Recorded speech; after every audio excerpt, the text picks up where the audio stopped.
franceză foarte bine, ceea ce înseamnă că erau recrutați dintre cei care locuiau deja la Paris. Ce crezi că se va întâmpla de aici înainte? Cum se va schimba Europa, cel puțin pentru perioada imediat următoare? Și care ar putea să fie răspunsul țărilor NATO, țărilor occidentale, în fața unui atentat terorist de felul acesta? E foarte greu de luptat cu așa ceva. Nu e un război convențional. Lumea nu va mai fi la fel, s-a spus, după 11 septembrie, după atentatele din Statele Unite de la New York și... Iată-mă doar o secundă. Premierul Canadei vorbește, să-l ascultăm, sunt declarații în direct. Governments have a responsibility to keep their citizens safe, while Premierul Canadei vorbește despre faptul că e responsabilitatea guvernelor să-și păstreze cetățenii în siguranță. All governments around the world will be focusing on. At this time, we have no information that any Canadians were either targeted. La această oră nu există informații ca cetățeni canadieni să fie victime ale atentatului terorist de la Paris. But obviously, there's still an awful lot to learn about what's happening in France as we speak. C'est certain que c'est très tôt pour tirer des conclusions. On va avoir bien Este prea devreme pentru a trage concluzii, spune în franceză. Examiner ce qui s'est passé et comment on doit continuer d'assurer la sécurité vom ști ceea ce s-a întâmplat cu adevărat acolo, vom lua măsuri pentru a asigura securitatea cetățenilor noștri care călătoresc în lume. Toate guvernele au o responsabilitate importantă pentru a asigura siguranța cetățenilor lor, dar atenție și pentru a asigura drepturile și libertățile fundamentale ale cetățenilor, spune premierul canadian. Victime de ces attentats terroristes, mais nous allons continuer. Nu avem deocamdată informații în legătură cu existența printre victime a unor cetățeni canadieni, dar vom continua să căutăm astfel de date în colaborare directă cu partenerii noștri și cu autoritățile din Franța. Declarația premierului canadian vin după ce președintele Franței a vorbit națiunii, s-a deplasat la fața locului și a încercat să ofere garanții că statul francez face tot ceea ce poate pentru a gestiona situația și pentru a-i pedepsi pe aceia care au provocat atâta suferință, atâta durere în această noapte. De asemenea, Barack Obama a vorbit despre acest lucru. Aș vrea, Adrian, să spun un lucru care în momentul de față este prezentat de către cei care pot oferi informații, dintre cei care sunt paramedici, care lucrează în spitalele din Franța. Din nefericire, este o situație absolut îngrozitoare. Ea cumva seamănă cu ceea ce noi am trăit în România în tragedia de la Colectiv, într-un sens, și anume, se așteaptă ca numărul victimelor, numărul morților să se dubleze, pentru că foarte mulți sunt într-o stare extrem de gravă. Ne amintim ce s-a întâmplat și în România, este atât de aproape, este atât de puternic. Numărul celor care au murit în zilele ce au urmat aproape a dublat numărul inițial. Ministrul de externe francez, ministrul de externe german, îmi cer scuze, se afla pe stadion, asista la această partidă de fotbal dintre naționalele celor două țări, Franța și Germania, se întâlneau la acea oră pe Stade de France. Cancelarul Angela Merkel s-a declarat șocată de imaginile din Paris și și-a exprimat solidaritatea, la fel ca și premierul Cameron, care a asigurat de asemenea că va face tot ceea ce este necesar pentru a ajuta Franța. Un mesaj a venit de condoleanțe și solidaritate și din partea lui Vladimir Putin, liderul de la Kremlin, manifestându-și compasiunea față de cei care au pierit în aceste atacuri. Președintele Consiliului European, Donald Tusk, și-a exprimat pe Twitter șocul cu privire la tragedia din Paris și spune așa: urmăresc cu șoc atacurile din Paris, exprim deplină mea solidaritate și compasiune pentru poporul francez și pentru autorități. De asemenea, un analist la CNN formulează într-un mod ce mi se pare a fi important pentru noi toți cei care încercăm să înțelegem ceea ce se întâmplă cu lumea noastră. Formularea este chiar așa, vă citez în engleză: Welcome to the new normal. Bine ați venit în noua normalitate. Este un analist militar de la CNN. Este așa de puternic, este atât de puternic ISIS, încât Europa trebuie să se aștepte la astfel de atacuri tot mai des. Este noua stare de normalitate, repet, modul în care analistul militar de la CNN vede acest atentat al ISIS-ului. Asta spuneam mai devreme când mă întrebai despre felul în care am putea fi pregătiți pentru astfel de întâmplări absolut dramatice, că ne-am așteptat cu toții ca lumea să fie altfel după atentatele de la 11 septembrie. Am văzut măsuri de securitate sporite pe aeroporturi, am văzut tot felul de alte decizii la nivelul statelor și al comunității de state. S-au adoptat legi, rezoluții, recomandări, s-au întărit serviciile secrete, au fost finanțate cu sume importante, s-au luat tot felul de alte măsuri. Din păcate însă, armele cu care teroriștii duc lupta uneori sunt mai perfide decât ceea ce o minte rațională, o minte construită să își respecte aproapele, să nu ucidă, să nu introducă teama, groaza, teroarea printre semenii săi, nu le poate cuprinde. Și ceea ce vedem astăzi este tocmai această încercare de a disemina frică, de a introduce panică în rândul celor care duceau până mai ieri o viață normală. Sunt tot mai multe mesaje care vin, trebuie să spunem că la ora aceasta, în redacție, colegii noștri încearcă să obțină cât mai multe informații. Se lucrează la foc continuu de ore bune și aici în redacție mulțumim tuturor celor care s-au mobilizat și de data aceasta, așa cum se întâmplă de fiecare dată. Au venit de acasă. Ela, de pildă, trebuia să vină pentru a prezenta jurnalul de dimineață. Sunt colegii noștri din turele care trebuie să fie la ora 12. O informație foarte utilă pe care mi-o oferă chiar acum colega noastră, Nadina Câmpean, unul dintre cei care mi-au ajutat în această noapte grea cu informații utile. Un procuror francez face o declarație importantă. 5 suspecți, 5 atacatori au fost neutralizați. E cumva poate răspunsul la teama de mai devreme, care era foarte justificată, prezentată de CNN, și anume faptul că mai mulți suspecți, mai mulți atacatori înarmați sunt liberi. Nu se știa câți, iată 5 dintre ei au fost deja neutralizați. Asta nu elimină însă riscul ca alții să fie în libertate și o informație pe care ne-o dă în completare și Cristina Țopescu. În sala de concerte au fost uciși și 4 polițiști, ceea ce demonstrează cât de dramatică a fost situația acolo. Înseamnă că a fost un schimb de focuri pe deasupra capetelor acelor oameni. Vă dați seama ce tensiune trebuie să fi fost acolo, groaza pe care au trăit-o acei oameni. Și ne spunea Dorin Ilie mai devreme că 1500 de persoane este la capacitatea acelei săli de concerte. Fără îndoială că pentru mulți dintre ei acela a fost momentul în care, așa cum spunea un martor, au crezut că este ultima clipă, că este ultima zi din viața lor. Și tot 1500 de soldați sunt în acest moment pe străzile din Paris. Decizia a fost luată în urma unui consiliu de apărare din Franța. Școlile vor rămâne închise, excursiile școlare sunt anulate, vor fi reinstaurate controlele la frontieră, inclusiv serviciile vamale.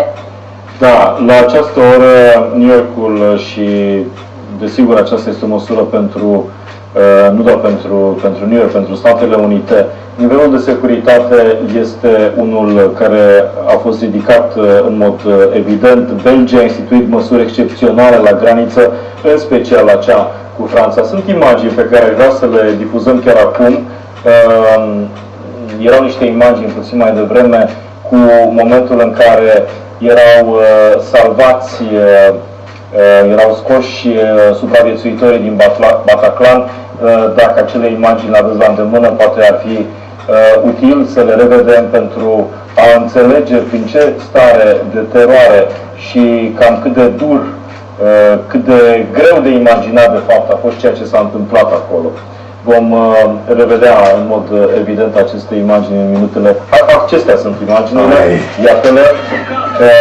Poate și să și ascultăm pentru a înțelege ce s-a întâmplat acolo.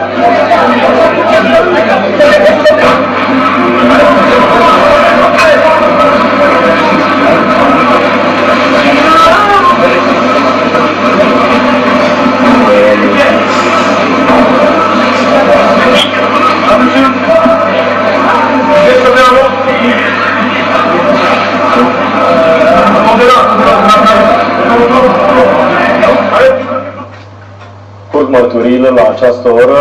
Un martor, un supraviețuitor de la Bataclan care a reușit să fugă, vorbește despre faptul că a reușit să scape la 15 minute după ce atentatorii luaseră ostaticii și după 15 minute poliția nu ar fi ajuns.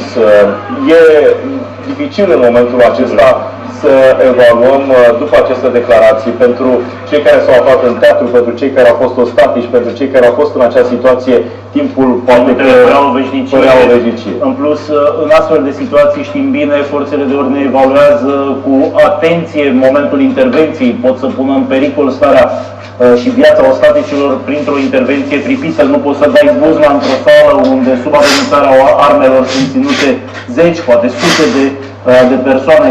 În următoarele ore, în următoarele zile, probabil că și în Franța vor apărea dezbateri în legătură cu reacția forțelor de ordine. Se vorbește oricum deja despre faptul că ar fi fost puse în dificultate serviciile de informații franceze, care nu au putut să prevină un astfel de atac.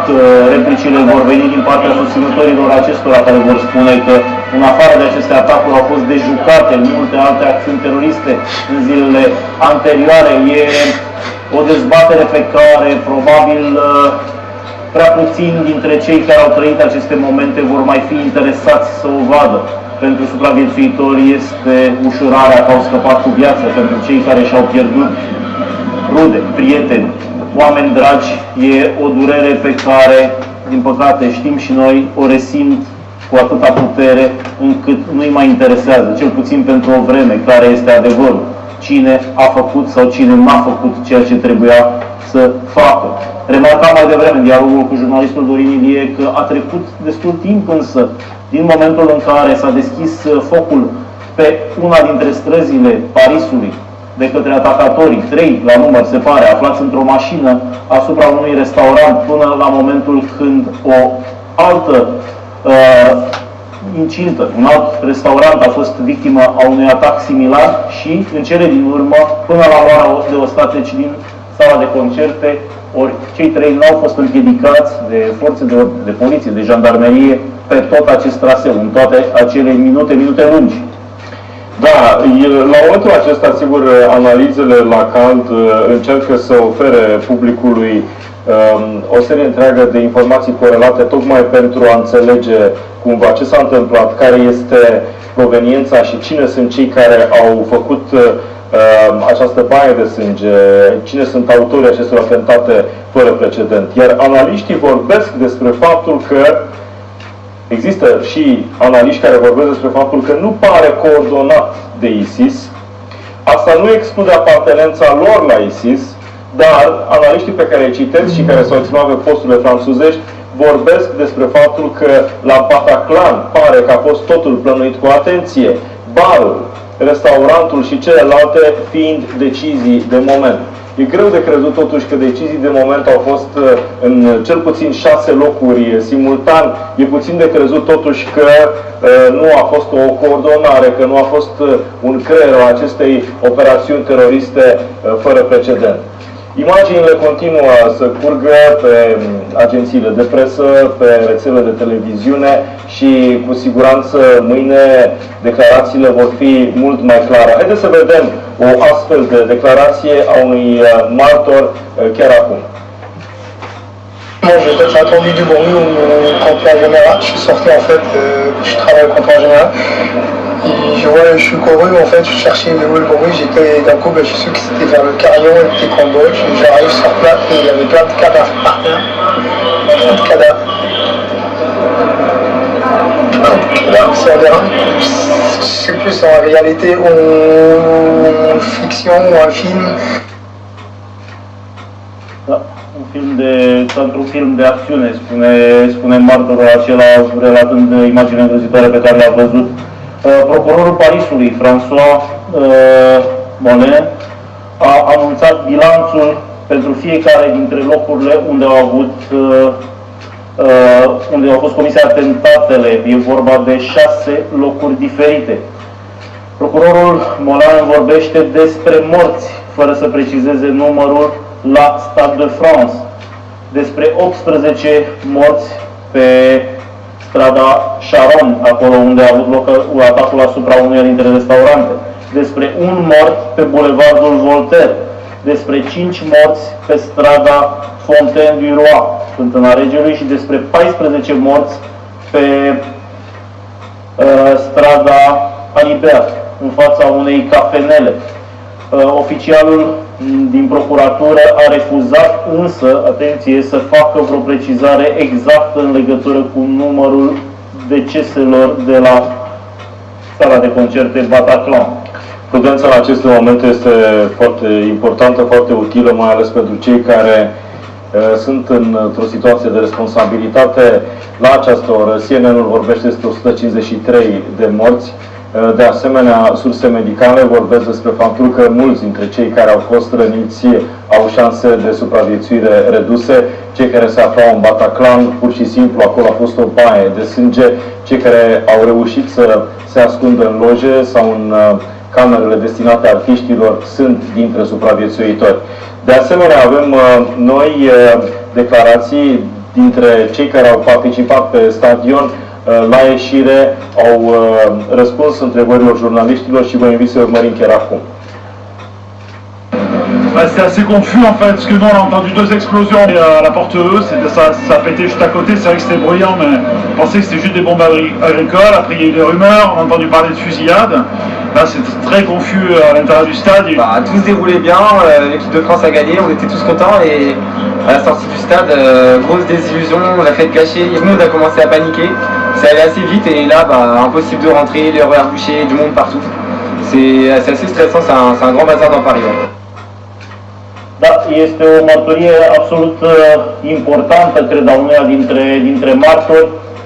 Unul dintre cei care au supraviețuit masacrului din Bataclan spune așa: unul dintre atacatori ne-a spus că Hollande e vinovat, președintele vostru nu trebuia să intervină în Siria. De asemenea, unul dintre atacatori, spune același martor, a invocat și situația din Irak. O mărturie foarte prețioasă. Le mulțumim tuturor celor care ne-au ajutat în seara, noaptea aceasta lungă. Mulțumim Sabine Iusuf, mulțumim lui Gabriel Hizo, lui Marius Huc, Tavi Basoc. Toți ne-au furnizat informații în colegii noștri din tura de noapte, cei din tura de dimineață care au venit mult mai devreme pentru a putea prelua emisia, celor din regie care au făcut un efort, trebuie să înțelegeți, s-a desfășurat fără pauză toată această transmisie de mai bine de 4 ore. Mulțumesc foarte mult Nadine Câmpean, Simone Gherghe, lui Radu Tudor, Marius Huc, tuturor celor care se află în regia de emisie, desigur colegilor noastre de la știri, Ela Crăciun, Anisa Lupu, care în această noapte au încercat să relateze cu cea mai mare acuratețe într-un moment ca acesta, desigur, pentru dumneavoastră. Este o situație fără precedent. Este pentru cei care au trăit 11 septembrie și au înțeles dimensiunea acelor atentate teroriste, probabil pentru Franța, pentru Europa, este acel moment în care terorismul face ca toți să fim uniți în jurul principiilor democratice, în jurul libertății și împotriva terorismului și împotriva unei forme într-atât de oribile a terorismului. Nu poate fi sub nicio formă scuzat, nu poate să se găsească niciun fel de scuză pentru cei care au procedat la această manieră. Este oribil, este fără precedent, este pur și simplu de netolerat. Iar răspunsul lumii civilizate probabil că va veni în zilele următoare, dur, așa cum merită cei care au gândit ca în această noapte, în 6 locuri simultan în Paris, să curme atât de multe vieți. Până la această oră sunt 153, vom vedea cu cât va crește numărul. Să ne rugăm pentru cei care se află în aceste zile într-o profundă suferință și, în mod evident, ne declarăm solidaritatea deplină cu poporul francez, cu jurnaliștii. Vom vedea dacă jurnalistul nostru care va fi starea lui, îi ținem în mod evident, îl ținem în rugăciunile și în gândurile noastre, sperăm să iasă din această experiență. Sperăm să fie singura victimă din România în acest bilanț negru, care, să nu uităm, include și multe zeci, poate chiar sute de răniți pe lângă cei 153 de decedați. Ediția noastră specială se oprește aici. În scurtă vreme vor începe însă știrile, toate informațiile cu privire la acest atentat terorist fără precedent vor fi reluate și veți afla noi informații în timp real. Ceea ce se întâmplă în momentul de față la Paris este în desfășurare, situația încă este fluidă, există în continuare teroriști care nu au fost prinși, iar forțele de ordine pariziene și nu doar din Paris sunt, așa cum ați aflat, militari care au venit din întreaga Franță pentru a gestiona situația, caută acești teroriști și vom afla, desigur, împreună modul în care evoluează această situație. Pe parcursul zilei de mâine, ediții speciale la Antena 3, de aici unde veți afla informațiile cele mai corecte și analizele cele mai precise ale situației și mai ales efectelor acestei nopți absolut dramatice. Mergeți la culcare dacă vreți să vă odihniți, rămâneți cu Antena 3 dacă vreți să fiți în continuare informați. Lumea trece prin convulsii, lumea nu mai este la fel. Încercăm să-i facem față și împreună cu dumneavoastră, sigur, așa va fi.